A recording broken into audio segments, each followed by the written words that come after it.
Assalamualaikum warahmatullahi wabarakatuh. Alhamdulillahirrahmanirrahim. Wassalatu wassalamu ala asyrofil anbiya'i wal mursalin sayyidina wa nabiyyina wa maulana Muhammadin wa ala alihi wa sahbihi wa azwaji wa ali baiti ajmain. Amma ba'd. Yang saya hormati Mudirul Ma'had wal Madrasah Al-Qur'an La Raiba Hanifizah, khususnya keluarga Abi Hanif dan Umida sekeluarga. Jadi pada malam hari ini saya akan mempresentasikan dari bab ke-11 dari kitab Ubudiyah, yaitu khutbah. Nah, untuk khutbah ini ada dua bagian. Jadi ini bagian yang pertama. Jadi untuk bagian yang pertama ini yang saya jelaskan mulai dari awal. Itu dalam syariat itu ada 10 macam khutbah. Namun ada 4 khutbah yang dilakukan saat haji. Jadi untuk khutbah yang dilakukan saat haji itu ada Yaumul Zinah yang dilaksanakan pada 7 Zulhijjah, terus Yaumul Arafah yang dilaksanakan pada 9 Dzulhijjah, dan yang Yaumun Nahar yang dilaksanakan pada 10 Dzulhijjah, dan Yaumun Nafar awal yang dilaksanakan pada 12 Dzulhijjah. Untuk yang 6 lainnya itu ada khutbah Jumat, khutbah sholat Idul Fitri dan Idul Adha, khutbah gerhana matahari dan gerhana bulan, dan khutbah istisqa. Untuk istisqa ini penjelasannya, istisqa adalah sholat meminta hujan. Jadi untuk istisqa ini pembahasan kalau kita bahas lebih dalam itu nanti ada prosedur-prosedurnya. Jadi tidak sehari dua, tidak hanya begini-begini, tapi ada teknisnya. Kita lanjut masih ke khutbah, yaitu 4 syarat mengenai khutbah secara global ya ini. Ini untuk khusus untuk sholat khutbah Jumat. Jadi untuk khutbah Jumat itu khotibnya itu harus laki-laki, berdiri bagi yang mampu. Nah, kalau berdiri bagi yang mampu ini sebenarnya enggak terlalu gimana ya? Cukup. Biasanya kita mencari kalau kita ada khotib yang mana khotib yang biasanya menjadi khotib itu tidak mampu berdiri, biasanya langsung mencari gantinya. Terus berikutnya duduk di antara 2 khutbah.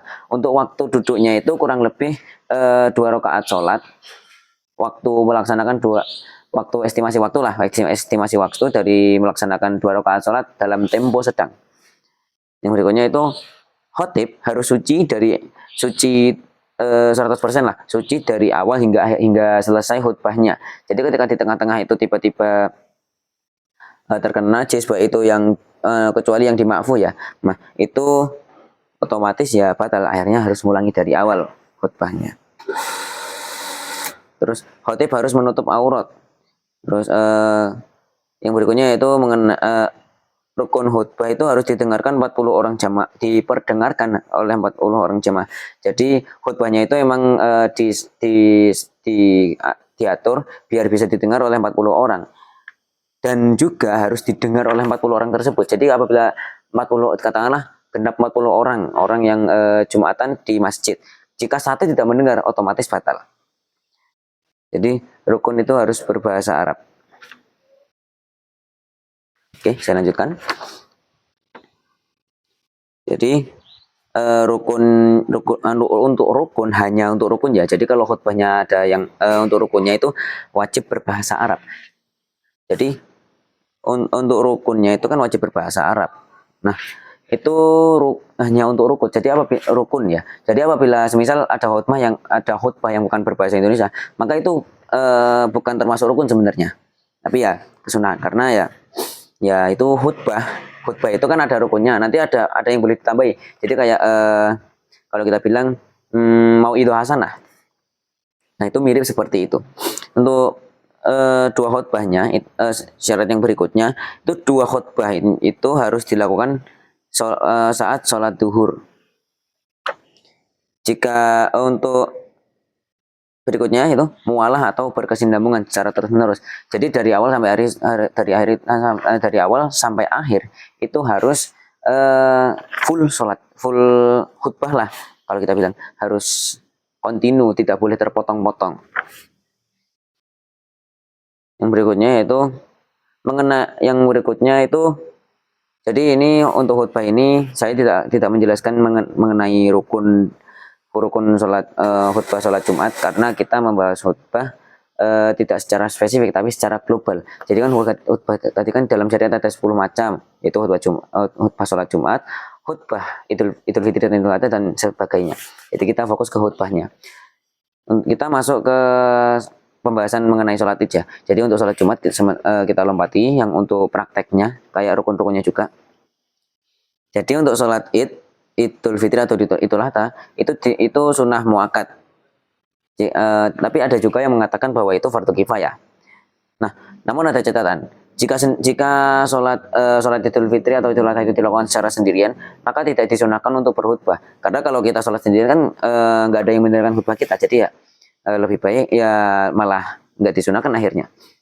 Terus yang berikutnya yang mengenai kesunahan ini fokus ke khutbah dari Idul Fitri dan Idul Adha ya. Jadi kesunahan mengenai imam, kesunahan bagi imam itu sendiri itu datang ke tempat sholat saat hendak dilaksanakan kegiatan sholatnya itu. Jadi bagaimana cara itu kesunahan ya, nggak wajib ya sebenarnya. Jadi datang ke tempat saat hendak dilaksanakannya. Jadi saat hendak dilaksanakan atau sebelum dilaksanakan itu sudah datang duluan. Kalau kita bilang seperti itu. Berikutnya setelah sampai itu ditolong diminta tolong lah kalau kita bilang, diperhatikan soft jamaah sebelum takbir. Jadi sebelum masuk ke khutbah itu kita lihat soft jamaahnya. Nah, untuk kesunahan umumnya jadi berlaku untuk imam dan juga makmum. Itu yang pertama itu mandi karena sholat id lah kalau kita bilang. Jadi karena kita mandinya karena sholat id. Untuk juga sekaligus niatnya. Jadi kalau niat itu kurang lebih nawaitul ghusla li'idil fitri atau li'idil adha lillahi ta'ala. Jadi simple. Nawaitul ghusla terus karena li'idil fitri untuk idul fitri, li'idil adha untuk idul adha lillahi ta'ala. Betul. Berikutnya yaitu untuk kesunahan yang berikutnya, kesunahan umum yang berikutnya, berangkat lebih awal, berwangian, berpenampilan bagus,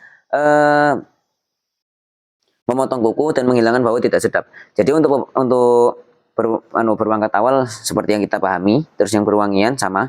Dan untuk penampilan bagus, ini ada catatan. Jadi mengenai penampilan bagus itu tidak harus kayak bajunya baru, enggak. Bagaimana caranya? Baju apa yang kita pakai untuk sholat id, seperti baju muslim, terus memakai celana atau memakai sarung, berkopiah, dan atau mungkin membawa sorban. Nah, itu bagaimana caranya? Itu berpenampilan bagus, nggak harus baru. Terus memotong kuku, untuk memotong kuku ini seperti biasanya sangat dianjurkan lah, seperti hal yang sudah biasa, dan juga menghilangkan bau tidak sedap. Nah, untuk Idul Fitri itu disunahkan makan terlebih dahulu. Jadi kita sebelum berangkat sholat itu disunahkan untuk makan sarapan dulu lah kalau kita bilang. Namun berbeda saat Idul Adha. Kalau Idul Adha itu disunahkan sholat terlebih dahulu. Jadi sekian presentasi saya mengenai khutbah bab yang ke-11 dari kitab Ubudiyah. Sekian dari saya, kurang lebihnya mohon maaf. Assalamualaikum warahmatullahi wabarakatuh.